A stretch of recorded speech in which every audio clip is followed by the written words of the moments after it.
নবী করিম সাল্লাল্লাহু আলাইহি ওয়াসাল্লামের সাহাবীরা দ্বীনের জন্য ছুটেছেন, ইসলামের জন্য ছুটলেন। একজন সাহাবীর নাম সাদ বিন মুআয। আওয়াজ করে বলেন কি নাম? আবার বলেন কি নাম? সাদ বিন মুআয ইসলাম গ্রহণ করছেন 30 বছর যখন ওনার বয়স। 30 থেকে নিয়ে উনি ইসলামের উপরে ছিলেন 36 বছর পর্যন্ত। এরপরে মালাকুল মউত চলে আসছে, ইমানের উপরে তিনি মৃত্যুবরণ করছেন। জোরে কোন আল্লাহু আকবার। ইন্তেকালের পরে নবীজি দেখেন ইহতাজ্জা লাহু আরশুর রহমান,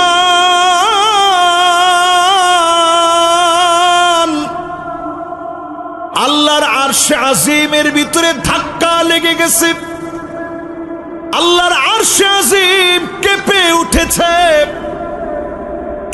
একজনের ইন্তেকালে আরশে আজিম কেঁপে উঠেছে। সেই সাহাবীর নাম হচ্ছে সাদ বিন মুআয। যখন দুনিয়া ছেড়ে চলে গেলেন, নবীজি এমন ভাবে হেঁটে যাচ্ছেন, সাহাবায়ে কেরাম বলতেছেন, ওগো নবীজি, আমাদের জুতার ফিতাগুলা ছিঁড়ে যাচ্ছে, এত তাড়াহুড়া করে কেন যাচ্ছে? নবীজি বলেন, সাহাবীরা শোনো, আমার সাদ বিন মুআয যখন ইন্তেকাল করেছে, ইহতাজ্জা লাহু আরশুর রহমান, আরশে আজিমের ভিতরে টান লেগে গেছে, নড়াচড়া করে উঠছে, নড়ে চড়ে উঠছে। আমার মনে হয় আল্লাহ পাক ফেরেশতাদেরকে পাঠায় দিবে আমার সাদ বিন মুআযকে গোসল দেওয়ার জন্য। আমি নবীজি চাই সাদ বিন মুআযকে আমি নিজ হাতে গোসল দিব। নবীজি তাড়াহুড়া করে গেলেন, নিজ হাতে নবীজি গোসল দিয়ে দিলেন। এবার নবীজি নিজে জানাজা পড়ানোর জন্য বের হলেন। হিসাব করে করে নবীজি পা ফেলতেছেন, হিসাব করে করে নবীজি পা ফেলতেছেন। সাহাবীরা বলেন, ওগো নবীজি, হিসাব করে করে কেন পা ফেলেন?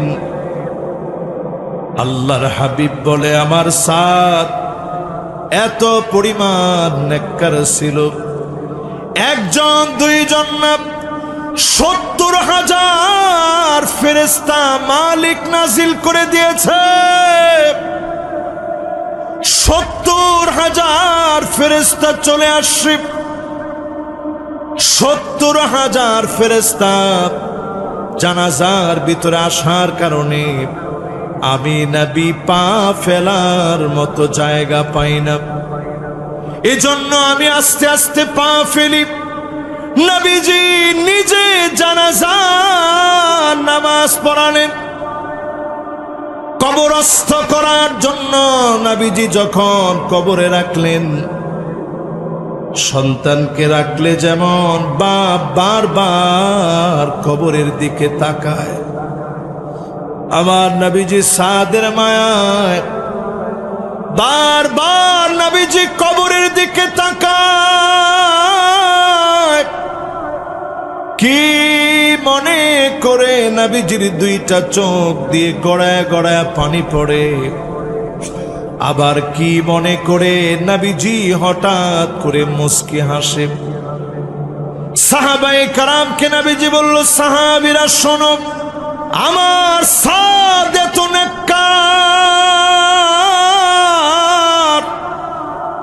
সাদের জন্য আল্লাহর আরশে আজিমে টান লেগে গেছে।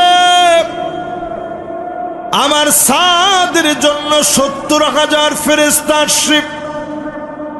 আমার সাদের জানাজার ভিতরে 70,000 ফেরেশতা জানাজার নামাজ পড়েছে, কিন্তু আমি তাকায় দেখি সাদের কবরটা ছোট হয়ে যাচ্ছে। আমি নবী সহ্য করতে না পেরে কেঁদেছি। আল্লাহ পাকের দয়া লেগে গেছে, সাদের কবরটাকে মালিক আবার বড় বানায় দিয়েছে। চিন্তা করেন, মাত্র 6 বছর ইসলামের উপরে বাচ্চা। কত বছর? এবার আমার আপনার ইসলামের বয়স কত একটু চিন্তা করেন। আমাদের জীবনে আমরা ইসলাম পেয়েছি মায়ের পেট থেকে দুনিয়ায় আসার সাথে সাথে। জীবনের একটা সময় ছিল সাবিউন, মায়ের পেট থেকে আসা নিয়ে 10 বছর অবধি এই সময় দুষ্টামি করলেও কেউ কিছু বলে না। এরপরে একটা সময় আসে গোলামুন, বালেগ হওয়ার সময়। এরপরে একটা সময় আসে শাবাব, 40 বছর পর্যন্ত আপনাকে জোয়ান নৌজোয়ান যৌবনা বলে। এরপরে একটা সময় আসবে মুদ্দাতুল কুহুল, মানে চোখের নিচে কালো দাগ পড়ে যাবে। এরপরে একটা সময় আসবে শাইখুন, আপনি বুড়া হয়ে যাবেন, বৃদ্ধ হয়ে যাবেন, 60-এর উপরে বয়স হয়ে যাবে। এখনই সময় ইসলামের দিকে আসেন, আপনাকে দিয়ে দিনকে যিনি বিজয়ী বানায় দিবেন তিনি কে? বন্ধুরা আমার, এমন দৃশ্য দেখবেন, কবরের সামনে দিয়ে মানুষগুলা যাবে আর বলবে, ইয়া লাইতানি মাকানা, হায় আমার আফসোস, এই কবরে যদি ঘুমায় যেতে পারতাম, এই কবর যদি আমার ঠিকানা হয়ে যেত। 16 বছরে এমন জুলুম আর নির্যাতন বাংলাদেশে চলেছে, অনেক মানুষ কবরের সামনে দিয়ে যাওয়ার সময় বলেছে, ইয়া লাইতানি মাকানা, হায় আমার আফসোস, কবরে যদি চলে যেতে পারতাম। ঘরের ভিতরে ঘুমাইতে পারে নাই, বাড়ির ভিতরে থাকতে পারে নাই, কবরস্থানে গিয়ে ঘুমিয়েছে।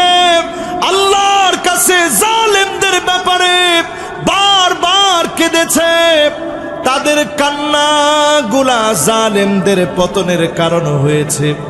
জালেমদেরকে সমূলে যিনি মূলোৎপাটন করে দিয়েছেন তিনি কে?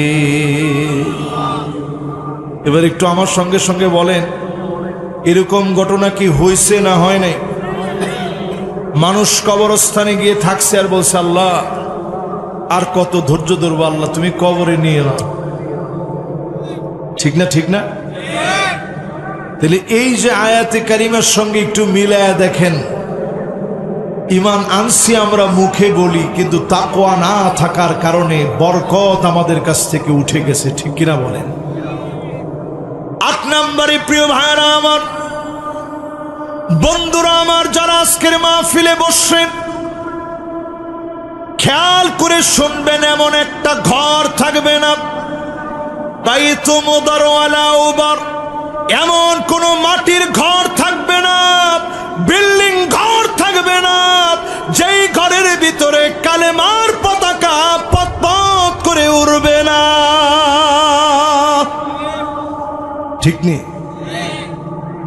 দিন আসতেছে, রাসূল বলছেন সব ঘরে ঘরে কালেমার পতাকা পতপত করে উড়বে, কোন জালেম আটকায়া দিতে পারবে না, পারবে না, পারবে না। জোরে কোন আল্লাহু আকবার। নবীজি বললেন এমন অবস্থা হবে, হাত্তা তাসিলাদ দাম, রক্তগুলা পৌঁছে যাবে মুসলমানের টাকনু পর্যন্ত। ও সাতক্ষীরার ভাইয়েরা শুনে রাখেন, এই সাতক্ষীরায় যে জেনোসাইড চালানো হয়েছে, রক্তের বন্যা তারা বইয়ে দিয়েছে, প্রমাণ হয়ে গেছে। সাতক্ষীরায় প্রত্যেকটা সিট আল্লাহর কোরআনের পক্ষে বিজয়ী হয়েছে। ঠিক কিনা বলেন?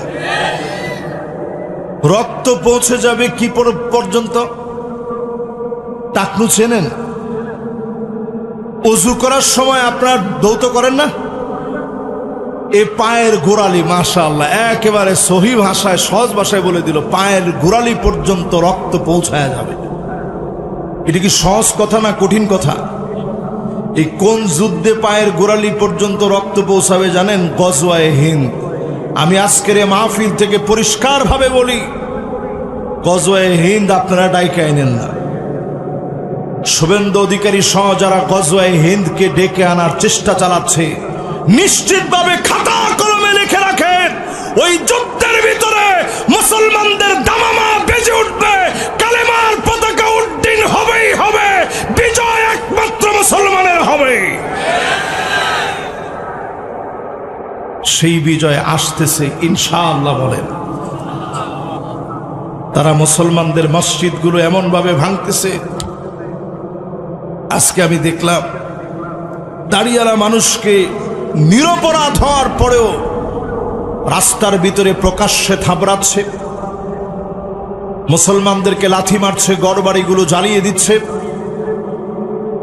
আমরা পরিষ্কার ভাবে বলি, মুসলমান কোনোদিন ভয় পাওয়ার জাতি না। ওই দিন মুসলমানদের বিজয় আসবে যেদিন ঈমান নিয়ে আল্লাহকে ভয় পেয়ে যখন রণাঙ্গনে নেমে যাবে, রক্ত টাকনু পর্যন্ত পৌঁছায় গেলেও যিনি বিজয় দিবেন তিনি কে? ধৈর্য আছে আপনাদের? 3 নাম্বার, প্রিয় ভাইরা আমার, বাদা আল ইসলামু গরীবান ওয়া সায়াউদু গরীবান তুবা লিল গুরাবা। ব্যতিক্রম যুবক তৈরি হওয়া লাগবে। ইনস্টাগ্রামের যুবক না, শুধুমাত্র চ্যাটজিপিটির যুবক না, ব্যতিক্রম যুবক তৈরি হওয়া লাগবে। এই ব্যতিক্রমদেরকে দিয়ে আগামীর পৃথিবী যিনি মুসলমানদেরকে বিজয় দান করায় দিবেন তিনি কে? এখন ব্যতিক্রম যুবক চিনবেন কেমনে? বর্তমান পৃথিবীর, আমাদের দেশে জরিপ চালায় দেখা গেছে পৃথিবীর অবস্থা আরো ভয়াবহ। 75% যুবক এখন পর্ণ আসক্তিতে আসক্ত। যাদের বয়স 11 থেকে শুরু করে 28 বছর পর্যন্ত, তারা 75% পর্ণ আসক্তিতে এখন আসক্ত হয়ে আছে। বৈবাহিক সম্পর্কের পূর্বেই 19% নারী তারা তাদের সতীত্ব হারাচ্ছে। ভালোবাসা, বয়ফ্রেন্ড অথবা গার্লফ্রেন্ড, এ সমস্ত পরিভাষা ব্যবহার করে 19% নারী তাদের সতীত্ব হারিয়ে ফেলছে। এই সমাজের ভিতরে যদি নিজের ব্যতিক্রম যুবক বানাতে পারে, সালাউদ্দিন আইয়ুবীর মতো, তারিক বিন জিয়াদের মতো যদি নিজের ব্যতিক্রম বানায় নিতে পারেন, আপনি যদি সজাগ হয়ে যান, আগামীর পৃথিবী মুসলমানদেরকে বিজয় সহ যিনি দান করে দিবেন তিনি কে? এটা আমার 3 নাম্বার হাদিসের আলোচনা। এই আলোচনা একটু যুক্ত করতে চাই। আমাদের যুবকরা দেখবেন এখন চুল কাটে, ডানে নাই, বামে নাই, পিছনে নাই, সামনের দিক দিয়া আছে। হাতের ভিতরে দেখবেন ব্যাসলাইট পড়ে, কানের ভিতরে দেখবেন দুল পড়ে, পুরুর মধ্যে দেখবেন রিং লাগায়, আবার জুমাবারে নামাজেও যায়। আছে না? আছে না? আমাদের যুবকদের ভিতরে এমন যুবক আছে আবার তাহাজ্জুদ পড়ে, আল্লাহকে চিনার চেষ্টা করে, জমিনে দিন কায়েমের জন্য রক্ত দেওয়ার জন্য প্রস্তুতি নেয়। বৃষ্টিকে উপেক্ষা করে মাহফিলের মধ্যে এসে প্রথম কাতারে বসে যায়। যুবকরা তো ঠিক কয় না, যুবকরা ঠিক। যুগ জমানা পাল্টে দিতে চাই না অনেক জন, যুবকেরাই আনবে আগামী দিনের জাগরণ। তবে সাতক্ষীরার এই এলাকার যুবকরা ছাড়া, কারণ তারা ঠিকটা বলতেও ভুলে গেছে।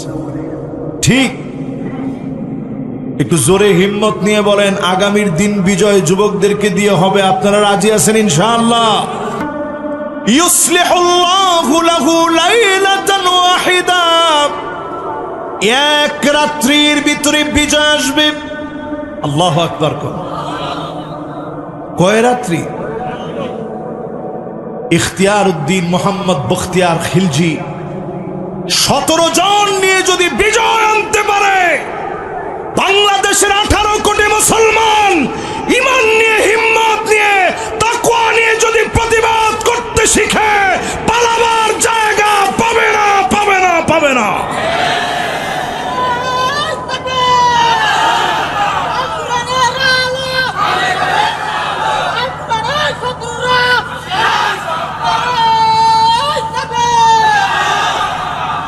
আমি অসংখ্য ধন্যবাদ জানাই বাংলাদেশের সরকারি দল, বিরোধী দল সবাই মিলে এখন তাদের পাগলামির জবাব দিচ্ছে। ঠিক না? ঠিক না? এটা মুসলমান হিসাবে এখানে কোনো সরকারি দল আর বিরোধী দল নাই। যদি মুসলমানদেরকে কেউ আঙ্গুল উঠায় কথা বলে, মুসলমান সেই আঙ্গুল উঠানো আঙ্গুলের প্রতিবাদে এই সাব্বাবা নামক আঙ্গুল উঠা, সাব্বাবা নামক আঙ্গুলকে উঠিয়ে প্রমাণ করে দেওয়া লাগবে তাওহীদের শিক্ষার এই আঙ্গুলকে অবনমিত করতে পারে এমন কোন শক্তি পৃথিবীতে নাই।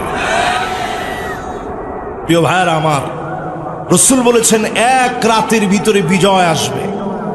আজকেও যদি আপনি বিজয়ের ধারে কাছে না থাকেন, তাহলে বিজয় আসবে কেমনে? আজকের রাত থেকে যদি আপনি সিদ্ধান্ত নেন, আমি বিজয়ের পথের সঙ্গী হলাম, আমার কারণে যেন 1 সেকেন্ড দিন বিজয়ে দেরি না হয়, আমার কারণে যেন 1 সেকেন্ড আগে আল্লাহর জমিনে দিন কায়েম হয়, ওই সিদ্ধান্ত নিয়ে যদি ময়দানে আপনি থাকেন, আপনারই দিয়া দিন বিজয় হবে। ঠিক কিনা বলেন?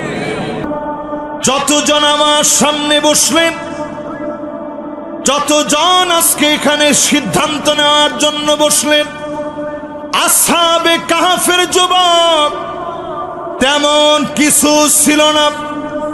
জালেম বাদশা ডেকে নিয়েছে, মেরে ফেলবে, হয় আমারে মানবা, না হলে মেরে ফেলা হবে। ওই যুবকগুলা জালেমের কাছে মাথা নত করে নাই, মাজলুম হয়ে আল্লাহর সামনে মাথা নত করে দিয়েছে।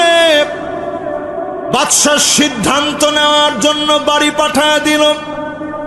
যুবকগুলা সেখান থেকে পালিয়ে চলে গেল। আজকের জর্ডানের ওই গুহা আমি আমার নিজের চোখে দেখেছি। আসহাবে কাহফের যুবকরা যেখানে ঘুমিয়েছে, আল্লাহ রাব্বুল আলামিন একদিন 2 দিন না, ওয়াজদাদু তিসাব, 309 বছর আল্লাহ ঘুম পড়ায় রাখলেন। 309 বছর ঘুম পড়ায় রেখে যুবকরা যখন জেগে উঠছে, প্রচন্ড ক্ষুধা লেগে গেছে।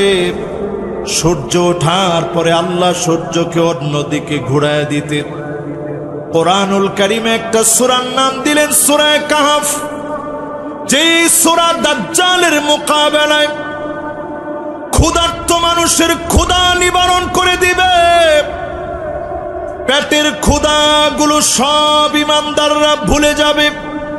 সূরা কাহফের 10টা আয়াত যদি তেলাওয়াত করেন, দাজ্জালের ফিতনা থেকে যিনি বাঁচায়া দিবেন তিনি কে? কেন এই সূরাটার এত দাম? এই সূরায় 10টা যুবকের কথা আসে। এই 10টা যুবক 309 বছর শুধু ঘুমাইছে। ঘুম থেকে উঠার পর প্রচন্ড ক্ষুধা যখন পেটের মধ্যে লাগছে, মাশাআল্লাহ, যুবকরা কে আসছেন? মাশাআল্লাহ, ওয়েলকাম, মাশাআল্লাহ। দেখেন, যুবকরা আসলে মাহফিল প্রাণবন্ত হয়। এই যুবকরা আমাদের অ্যাসেট, আমাদের সম্পদ। এই যুবকরা যদি দিন বুঝে ইসলামের দিকে আসে, সেই দিন বেশি দূরে না, জায়গায় জায়গায় কালেমার পতাকা উড্ডীন হবে। জোরে কোন আল্লাহু আকবার। এরকমই যুবক ছিল আসহাবে কাহাফের যুবকেরা। শুধু তাদের সামর্থ্য অনুযায়ী গুহায় গিয়ে একটু ঘুমায় গেছে। আল্লাহ ঘুম পড়ায় রাখছে কত বছর? 309 বছর ঘুমানোর পরে যখন বাজারে গেছে কিছু আনতে, তাদের পয়সা দেখে তো অবাক, কিরে এত আগের পয়সা পাইলা কোত্থেকে? তো তারা মনে করছে ধরা পড়ে গেছি। তখন আল্লাহ বুঝাই দিছে, তোমরা ধরা পড়ো নাই, এই ঘুম দিয়ে আমি আল্লাহ তোমাদেরকে বিজয়ী বানায় দিয়েছি। জোরে কোন আল্লাহু আকবার। এই জন্য মুসলমান আজকে হিম্মত নেওয়া লাগবে, বাতিলের বিরুদ্ধে হিম্মত নেওয়া লাগবে। নিজের ব্যতিক্রম বানায় আসহাবে কাহাফের যুবকদের মতো বানান। যতটুকুন সাধ্যে আছে চেষ্টা চালান। আস-সাইয়ু মিন্না ওয়াল ইতমামু মিনাল্লাহ। চেষ্টা আমার আপনার পক্ষ থেকে হবে, যিনি পরিপূর্ণতা দান করে দিবেন তিনি কে? পৃথিবীর লিড দিবে কারা? পরিষ্কার হাদিস থেকে শুনে যান, যেটা আমাদের জীবন ইনশাআল্লাহ পরিবর্তন করবে। জোরে কোন ইনশাআল্লাহ। 10 নম্বরে প্রিয় ভাইরা, পৃথিবীর ভিতরে 5টা শাসন আসবে। আওয়াজ করে বলেন কয়টা? নবীজি বললেন 1 নম্বর শাসনের নাম হবে নবুয়তের শাসন, নবীদের শাসন। এই পৃথিবীতে নবীরা শাসন করেছে, দেখিয়েছে কিভাবে শাসন করতে হয়। আমার নবী চলে গেছেন, আর কোন প্রকার নবী কিংবা রাসূল এই পৃথিবীতে আসবে না। তার মানে নবুয়তের সে শাসন আর এই পৃথিবীতে আসবে না। 2 নম্বর শাসন আসবে, সুম্মা তাকুনু ফীকুম খিলাফাতান আলা মিনহাজিন নবুওয়া। নবুয়তের শাসনের পরে খুলাফায়ে রাশিদিনরা এই পৃথিবী শাসন করবে।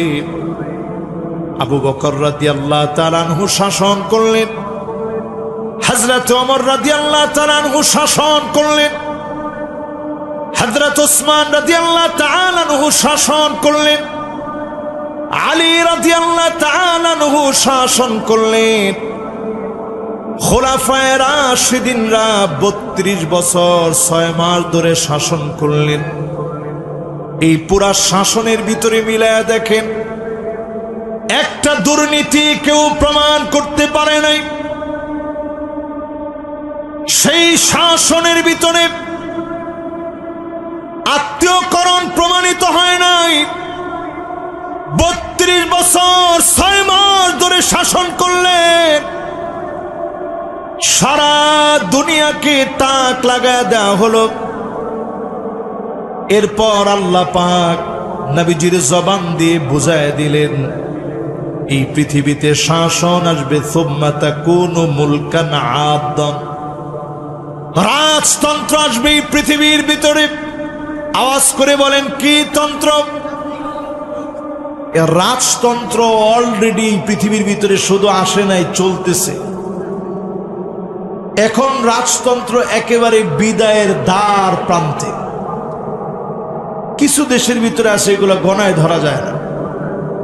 এই মিডল ইস্টের কিছু দেশ আর এই থাইল্যান্ড, মালয়েশিয়া সহ অল্প কিছু দেশের ভিতরে, থাইল্যান্ডে, মালয়েশিয়া পুরোপুরি না, থাইল্যান্ডের ভিতরে, লন্ডনের ভিতরে কিছু জায়গার ভিতরে এখনো এই রাজতন্ত্র রয়ে গেছে। রাজতন্ত্রের পরে নবীজি বললেন, এই পৃথিবী লিড করবে আরো একটা তন্ত্র, সুম্মা তাকুনু মুলকান জাবরিয়া। নবীজি বললেন, এরপরে আসবে এই পৃথিবীর ভিতরে স্বৈরতন্ত্র। আল্লাহ পাক টেনে হিচড়ে উঠায় নিবে, এমন ভাবে উঠায় নিবে, স্বৈরাচারের নাম গন্ধ থাকবে না। ঠিক কিনা বলেন? কারণ নবীজির শব্দ চয়নে বলে গেছেন, সুম্মা ইয়ারফাউহাল্লাহ। আল্লাহ টেনে উঠায় নিবে। আল্লাহ যখন টেনে উঠায় নেয়, তখন ওরা নিষিদ্ধ হয়ে যায়, অন্যকে নিষিদ্ধ করতে পারে না। দেখেন আল্লাহ টেনে উঠায় নিলে অবস্থা কি হয়।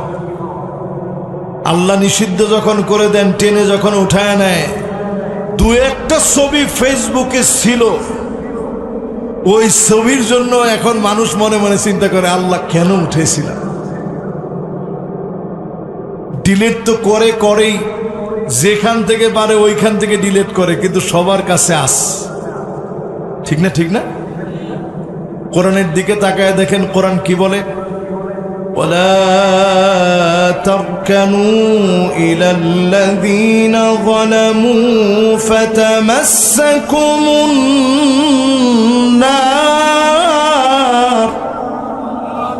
আল্লাহ বলেন খবরদার জালেমের সাথে গিয়া ঠেস দিস না। ঠেস দেওয়া বুঝেন? ঠেস দেওয়া মানে একটু হেলান দিয়ে দাঁড়ানো। এই হেলান দেওয়াকে আপনাদের ভাষায় কি বলে? ঠেস দেওয়া বলে না? এই যে এরকম ঠেস দিয়ে দাঁড়ায়, চাঁদা দিয়ে বিলটাও নেতা দিবে। আল্লাহ বলেন ওয়ালা তারকানু, এই শব্দ কোরআনে দ্বিতীয়বার আর একবার আসে নাই। একবার আল্লাহ বলে দিলেন খবরদার, জালেম তো হবেই না, জালেমের সঙ্গে গিয়া ঠেস দিয়ে দাঁড়াবা না, সহযোগিতা করবা না, জাহান্নামের আগুন তোমাকে গিলে গিলে খাবে।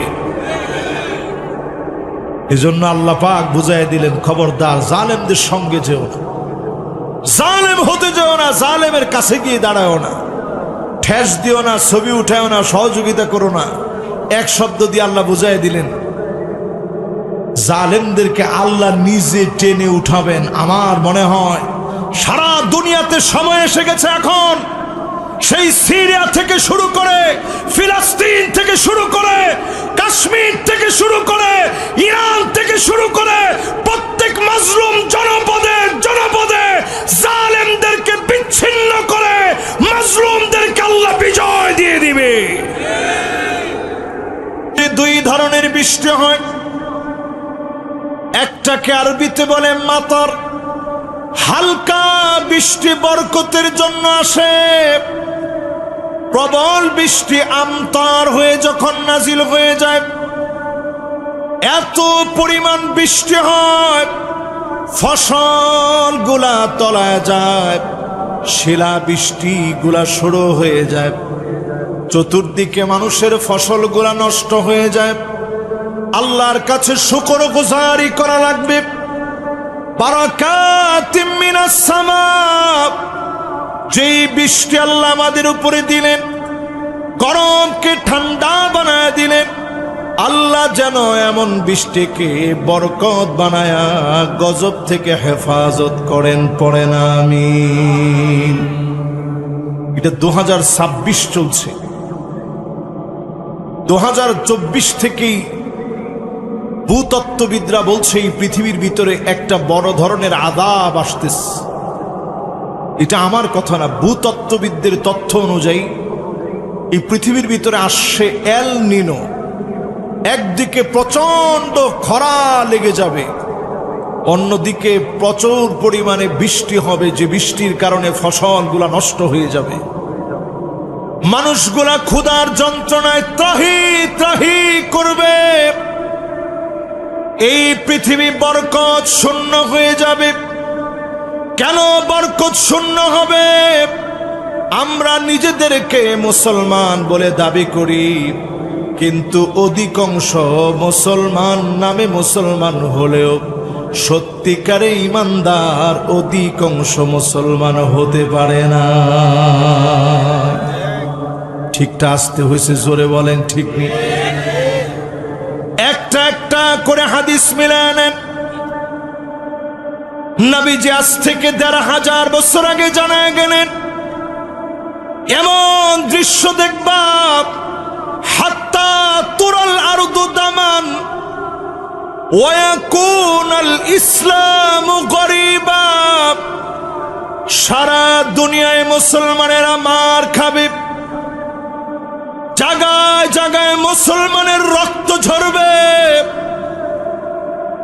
আজ পশ্চিমবঙ্গের দিকে তাকায় দেখেন, আমার মুসলমানের ঘরবাড়িগুলো আগুন দিয়ে জ্বালায় দেওয়া হচ্ছে, ঠিক কিনা বলে? আমরা আমাদের হিন্দু ভাইদেরকে বাংলাদেশে আদর করে রেখেছি। কুসুমাস্তীর্ণ একটা ডিম যেমন আনন্দে থাকে, এইভাবে আমরা আমাদের ভাইদেরকে আগলে রেখেছি। আজকে পশ্চিমবঙ্গে যারা মুসলমানদের গায়ে হাত দিচ্ছে, প্রমাণ হয়ে যাচ্ছে অচিরেই মুসলমানদেরকে জেগে উঠা লাগবে।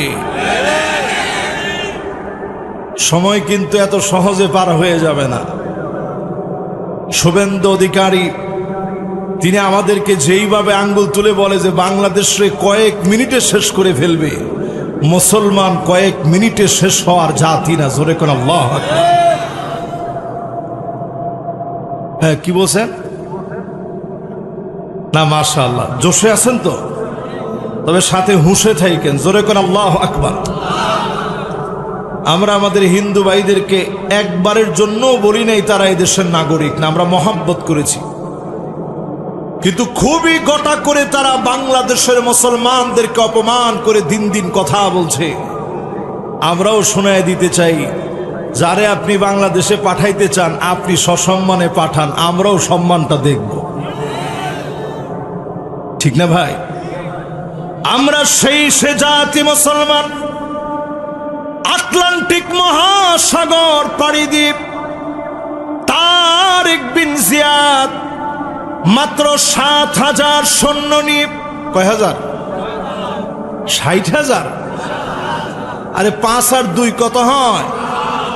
এই 7,000 সৈন্য নিয়ে আটলান্টিক পাড়ি দিয়ে যখন ওই পারে গেলেন, সব খ্রিস্টান আর খ্রিস্টান, আজকের পর্তুগাল, আজকের স্পেন। তারেক বিন জিয়াদ যখন গিয়ে নামলেন, তাকায় দেখে সব খ্রিস্টান দাঁড়ায় আছে অস্ত্র শস্ত্র নিয়ে। তারেক বিন জিয়াদের কাছে তেমন কিছু নাই, তিনি শুধু হুঙ্কার দিয়ে বললেন, লা মালজা ওয়ালা মানজা মিনকা ইল্লা ইলাইক। আজকে পালাবার কোনো জায়গা নাই, যদি ফিরে যেতে হয় আল্লাহর কাছে মুসলমানেরা ফিরে যাবে, অন্য কোথাও আজকে আমরা ফিরে যাব না। সঙ্গীদেরকে হিম্মত জাগিয়ে তিনি যখন বক্তব্য দিলেন, খ্রিস্টানদের হাতের তরবারি আর অস্ত্রগুলো থরথর করে কেঁপে পড়ে গেল। সেই সময় তারা বলছিল, ইন্না রাআইনা কাউমান মা তারেক বিন জিয়াদ। তারেক বিন জিয়াদের সঙ্গে এমন সৈন্যবাহিনী আমরা দেখেছি, লাউ আরাদু ইয়াখলা আল জাবাল লাখালাউ। তারা যদি পাহাড়ের দিকে লক্ষ্য করে বলতো, পাহাড় এই মুহূর্তে তুমি সরে যাও, একটা মুহূর্তের ভিতরে পাহাড় তার জায়গা থেকে সরে যেত। একটু একটাবার চিন্তা করে দেখেন, মুসলমানের বক্তব্য শুনলে পাহাড় তার জায়গা থেকে সরে যেত। এ কথা মুসলমান বলে নাই, খ্রিস্টানরা বলছে। জোরে কোন আল্লাহু আকবার। আজকে যারা আমাদেরকে ভয় দেখায়, আমি বলছিলাম 10টা হাদিস আপনাদেরকে শোনাবো। প্রথম হাদিস হচ্ছে এই, চতুর্দিকে মুসলমানের রক্ত দেখবেন। আজকের রাত্রিতেও যদি আপনি খাতা কলম নিয়ে বসেন, কোন দেশে কি পরিমাণ মুসলমান মার খাচ্ছে আপনি যদি গুগলে সার্চ করেন, আজকের রাতেও পৃথিবীতে 2 কোটি মুসলমান মার খাচ্ছে। 20 কোটি মুসলমানের মাথার উপরে ছাদ নাই। অসংখ্য মুসলমান শরণার্থী হয়ে গেছে। ক্ষুধার যন্ত্রণায় পেট গুলা পিঠের সঙ্গে লেগে গেছে। সারা দুনিয়ার ভিতরে মুসলমানেরা মার খাচ্ছে। এই মার খাওয়ার কারণ হলো ঈমানের পথ থেকে দূরে চলে আসছি, তাকওয়ার পথ থেকে দূরে সরে এসেছি। আবার যদি ফিরে আসেন, যিনি অবশ্যই বিজয় দিয়ে দিবেন তিনি কে?